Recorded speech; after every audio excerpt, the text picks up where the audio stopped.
Ed Bartlett is the founder of Kostüme, an innovative cycling kit brand who are rejecting the norms of the industry in order to make positive change. I should probably also mention that their kit gets 10 out of 10 reviews from critics and glowing feedback from their growing customer base. In this video, Ed busts a load of myths, shares some surprising facts, and lets us in on some uncomfortable truths about the state of the cycling apparel industry today. Ed, take it away. Brands don't make their own products. Okay, so that's not 100% true. Some brands do make their own products, they have their own factories, and in fact some of those brands also then make products for other brands. In general, in the fashion industry, not just in cycling apparel, there are factories all around the world. You choose your factory based upon the type of apparel you're making, the quality level, the cost, how much ESG you want, what the conditions are like. You know, there's an awful lot of issues in the industry with greenwash and poor working conditions. Obviously, if you're trying to pay very little amount for a product, those are the places you go to, and those are all conscious decisions that brands all make. But essentially the crux of it is pretty much anybody can work with any factory to make any products. Most brands use the same fabrics and trims. Again, not 100% true. However, in general, there are only so many companies that make these fabrics. The brands themselves don't make the fabrics. They're made by third-party companies, and then depending what product the brand is making, they'll then buy in those fabrics that do whatever job needs to be done. So a perfect example is thermoroubaix. So I'm sure you've all heard of thermoroubaix. It's a really popular fabric. It does the job, and so because it does the job, and because brands don't have a huge amount of budget to constantly innovate and try new things, they generally just copy each other and use the same fabrics. So for example here, I've got about 4 pairs of bib shorts, 3 different arm warmers and a leg warmer. These are all using thermoroubaix. 5 or 6 different brands, and yeah, essentially the same fabric. There's no such thing as a sustainable cycling kit. Okay, so this one definitely is true.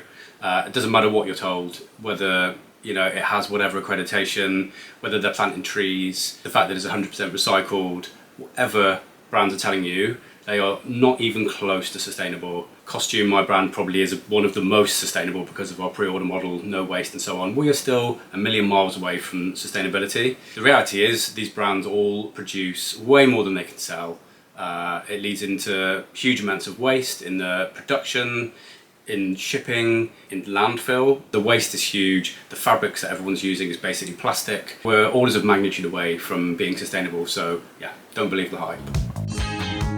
Why is the kit also expensive? The answer is not because the kit is necessarily fantastic or really well made, it's because of waste. So essentially the business model is built upon waste. People are guessing how many units they're going to sell, they're guessing what the market trends are going to be, and what happens is that this is all being made a huge amount of time in advance. People are working on ranges that are 18 to 24 months ahead, and that waste has to be built in to the retail price. So if you know as a brand that you're going to make this many units, this is the unit cost, but then probably only going to sell a certain percent, this much is going to be discounted, this much we're not going to sell at all, it's going to be landfilled. These are the decisions that are being made when people make a new product, and that all has to be factored into the RRP.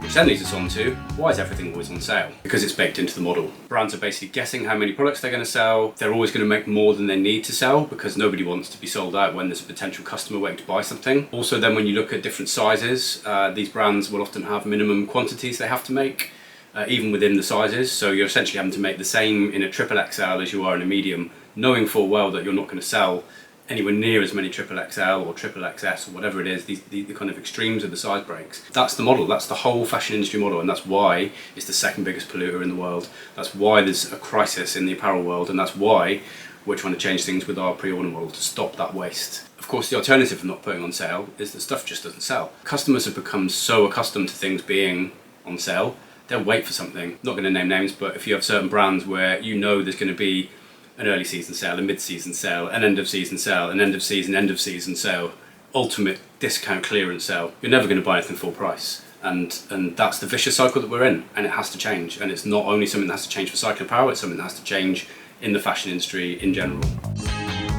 Why does all the kit look the same? The fact is that all cycling as we know it, cycling apparel in particular, has basically been derived from cycling as a sport. Obviously a lot of people now consider it more of a lifestyle, and we're riding bikes in a very different way than we were even 5, 6, 7 years ago. The Tour de France just isn't a realistic reflection of the riding that most of us do. Unfortunately, it is where most of these brands are derived from. It's where most of the innovation has come from, and that's why everything basically looks the same. It's the same 3 pockets on the back, maybe a zip pocket. It's all about close fitting and wicking. It's all about minimal drag and so on. The majority of us don't need a lot of that stuff. We need a bit more utility. The reality is a lot of the innovation comes from the fabric companies. If you think about the things that have really changed the game in recent years, things like shake dry, those sorts of things, they're all coming from the fabric companies, not the brands, not the manufacturers that create the apparel in the first place. I think we're going to see more innovation happening, and we are seeing more innovation happening. I think brands are starting to cotton on to the fact that people are wanting different things and that need different things on the bike. It comes back to the earlier problem of people don't have a lot of money, a lot of budget to be able to innovate now. The margins are so small, there's so much waste. People have paid themselves into a bit of a corner. So to kind of do those new innovative products, it takes a lot of testing, a lot of product testing. A lot of it just gets shelved, it doesn't work. It's a difficult thing to do, and that prototyping costs a lot of money. You don't need chamois cream. Okay, it's maybe a slight generalization. However, I think you need to understand where chamois cream even comes from, right? So, chamois is essentially a type of alpine animal, right? It's a type of leather. I'm sure if you clean your car, you use chamois pad, right? Chamois. That's the creature that it comes from. It's a sort of like a cross between like a goat and a deer or something. That's what they used to use as the pad inside the cycling shorts. And to keep that pad, that leather supple, you use a cream. And that's what it was for. It's got nothing to do with like skin comfort or kind of friction or anything. It was to do with keeping that chamois leather supple. And now people are basically like slathering loads of gunk between their skin and the pad and thinking that's going to help. And actually, your chamois should have said, a good chamois, it should act like a second skin. It should almost be like adhered to your skin and move with you and cushion you. And that basically stops friction and stops blisters. If you're putting cream on there, you're moving around, there's this kind of slipperiness between them. It's also blocking all of your pores. So like the breathing side of things is super important. It's blocking the pores in the chamois, it's blocking the pores in your skin. And then over time that gradually dries and creates a sticky mess, which then exacerbates the problem. A small plug, our chamois pad in our bib uses like an aloe impregnation. It's nano level, it's like good for a couple of thousand washes. It doesn't feel of anything. You don't need chamois cream at all.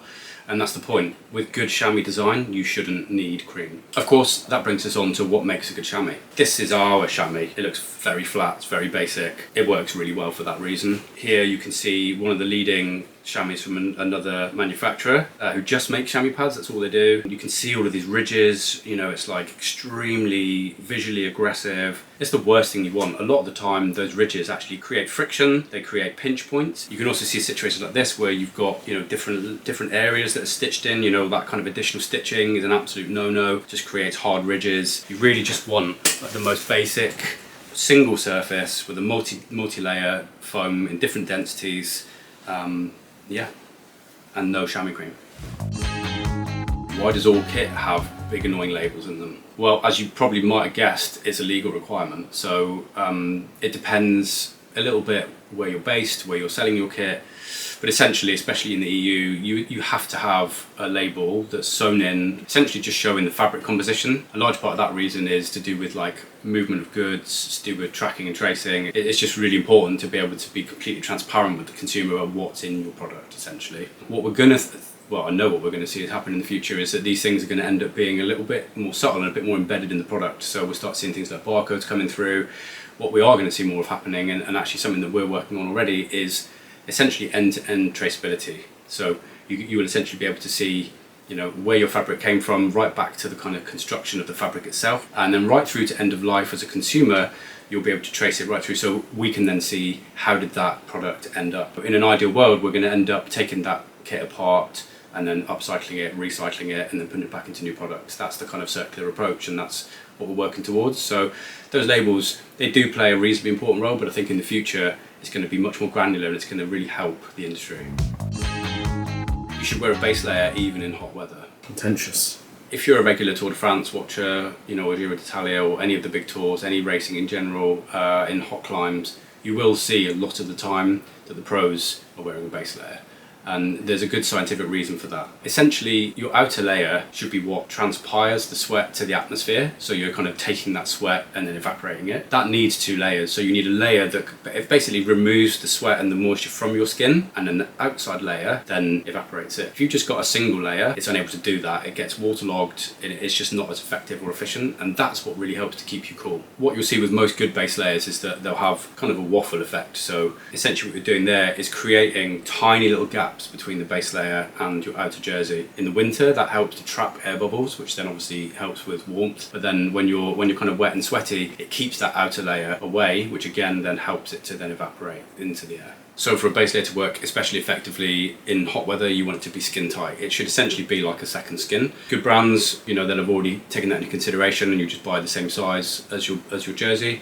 But yeah, you could also consider sizing down so that it's like really super skin tight. The other big contentious point is synthetic versus wool versus merino, right? It's like one of the things that gets talked about a lot in cycling. In hot weather, absolutely 100% synthetic. So it's lighter weight, it wicks considerably faster, it's all round better. In winter, merino can be better. You know, there are some benefits to it, but again, when it gets sweaty, it's not quite as fast drying. But in hot weather, you know, a really skin tight, preferably slightly wattled synthetic layer. We all need to buy less stuff. Might seem like a bit of a weird thing for a brand to say, you know, like I'm trying to sell people products, but at the end of the day, we don't need all the products that are being made. You know, there are so many products that kind of fit into kind of niches that don't really need to exist. There are people that are running, for example, in our cap and our base layer already. You know, there's a lot of crossover potential. You don't need all that kit, and I think this comes back to the point earlier about discounting. When brands are constantly putting things onto discount, it sort of entices you into making purchases that you don't necessarily need. You know, so the next time you go to a clearance sale and you spot something, ask yourself, do you really, really need it? Because essentially, if we keep buying it, brands are going to keep making it, and that's the problem. We need to basically make less stuff, we need to make it better, we need to make it last longer, and we all need to consume less. Otherwise, we're all Insightful, surprising, and not always the most comfortable to listen to, but hopefully change is coming. If you've got any burning questions about cycling kit or the apparel industry, leave a comment below and Ed will get back to you. Subscribe to this channel for more cycling related content, and if you want to know more about Kostüme, check out my interview with Ed from a few months back here. Cheers. okay. It's a random giggles, hang on. Right, ready?